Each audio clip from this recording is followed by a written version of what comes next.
What's good, party people? One Take Wonder Man here, back for another cryptocurrency update.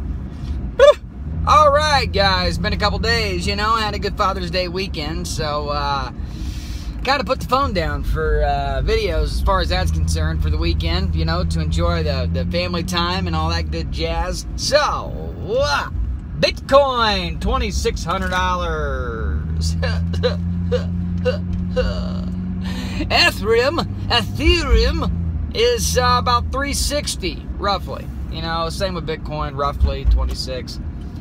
Let's see here, Litecoin, what the crap, Litecoin. I actually made some money on Litecoin because I went to invest, right? I went to buy some coinage on Coinbase. Sorry if it's a shaky, you're just gonna have to deal with it, because I don't feel like holding the phone, just on a mount.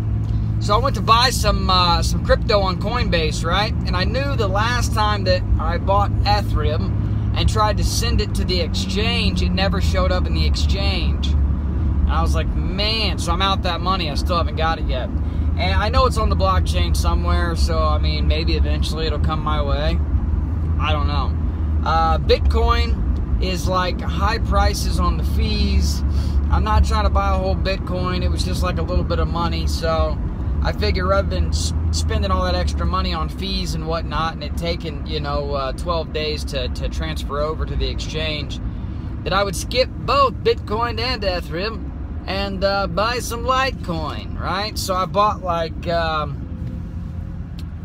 Litecoin. I'm not going to tell you how many shares I bought, but I bought some, right? Multiple shares. Excuse me, and I was going to send it all over to the exchange. So I started off by sending half of it to the exchange just to make sure it was actually going to go through, and it did. And after I bought it, as I'm sending all this to the exchange, the price of Litecoin is just increasing. And I'm like, because I bought it at like $28 a share or something, right? They increased my spending limit on Coinbase because I'm a valued customer, and yeah, I guess, I don't know. Or maybe I have built credit with Coinbase. Either way, I'm cool with it. So they increased my spending limit, so I went up and bought, you know, a few Litecoin. Well, it was $28 a share, but in the whole process of transferring it over to the exchange, while it was sitting in my Coinbase wallet, the price just kept going up, and then going up, and then going up. And it hit, I think, like $48 or something by the time that I had all of it over in the exchange. And I was like, you know what, it could go higher, but I'm trying to buy some other crypto, so I'm just gonna go ahead and convert it. And right there, I sold it off on the exchange at $48 a share, so I made 20 bucks a share, or a coin, or whatever you want to call it. Yeah, I made like 20 bucks per thing. So I made a bunch of extra money just trying to move it over to make some money. I made money. Yeah. It was just accidental, you know. But after I sold it off, Litecoin dipped. It dumped down to 30s, in the 30s somewhere, 34, I think, or something. 36 maybe. And then it started going back up again. I didn't have any. I mean, I still have some somewhere else that I'm not trading. But yeah, so it's going back up. Litecoin is, I think last time I checked, it was like 45 bucks or something. So, which is insane, because the first time I ever bought a Litecoin, I didn't think much of it. I bought it for like $4, you know, or $3 or something. It was super small. And I bought a few of them back then just so I could have multiple coins, and then I just kept selling them off. I think I sold them for even cheaper, Ethereum Classic. Which, Ethereum Classic is, last time I checked, it was like $23, I think. I'm telling you, I still think it's going to 50.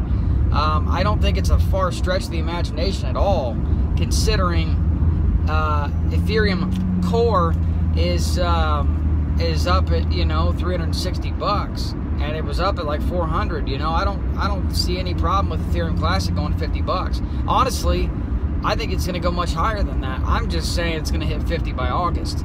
This is not financial advice. This is not any kind of financial advice. Don't take my advice as financial advice, because it's not. What the crap is going on here?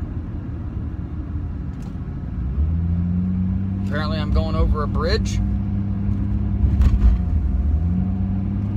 This is weird, guys. This is definitely weird. I'm going over a new road that is normally closed off, but I'm going to go ahead and cross over it and see what happens. So anyways, this is awkward. There's a train. I don't know what life is right now. Sorry, I'm just utterly confused, because this was not the road I went over on the way to work today. This was all closed, and it wasn't even built yet. Reddcoin. Let's get back into the crypto. Reddcoin. Obviously, you guys know I'm in Reddcoin, right? I'm going to try to make this mainly about Reddcoin, even though I'm already over halfway through it. Reddcoin dumped like crazy today, right? It dumped like crazy. But then people started buying because they seen how cheap you could get Reddcoin for. It dropped all the way down to like 71 Satoshis, 72 Satoshis. I bought a crap ton, right? I had a bunch of Verge. I bought a bunch of Verge the other day, and made a little bit of profits on that, and then lost a little bit, and then just sold them all for Reddcoin, because I like Reddcoin, and now I've got a crap ton of Reddcoin, and I bought it for, I mean, super cheap compared to where it's gonna go. Maybe not today, maybe not tomorrow, but Reddcoin's going to go someplace. And it may not, I mean, Reddcoin's probably never going to hit $1, you know. I mean, for it to hit $1, it would have to have several billions of dollars invested, I think. But it could still go up quite a bit, which is cool. Cool beans. So I bought a bunch of Reddcoin, a bunch more Reddcoin, basically doubled the amount that I already had before. Sold off my Verge. I'll probably get back into Verge because I like Verge. Pivx is going up. I've been talking about Pivx, you know. I think Pivx is going to go someplace. It's basically, I told you before, it's a fork of Dash, you know. It's gonna go someplace. I don't know if it's gonna be as high as Dash, but I do think it's gonna go up, and it's still cheap enough to get in. It's like $1.80 right now. You get in now, you know, Pivx may go up to 15 or 20 bucks. And you can make some good money. I don't have a whole lot in it, but I got some. But Reddcoin is, what is it right now? It's like less than 0.2%. I mean, seriously, if it goes up to a penny, which I could foresee a penny, because it's not requiring a whole lot of money to be added to the market. I mean, it is a lot of money to be added to the market, but not in the big scheme of things. So I think Reddcoin's going to be on the rise. I've said this several times, and I know it doesn't look like it, because it fell drastically over the past couple days. But I'm telling you, Reddcoin, it's super cheap, super cheap. Just, if I were me, which I am, if I were me, I'd be getting into Reddcoin. Because if it ever does get a bunch of money dumped into it, you could be set very well. You'd still keep a lot of your Reddcoin and still live very well because it's so cheap. Same with Verge, really. Verge is a good one too. And like I said, I'll probably get back into that. But I'm going to do a part 2 video today. And I'm going to go ahead and stop this one and do a part 2. And we'll talk about Steam and how it's going to fork. Alright, so tune in long enough and something might happen. Deuces.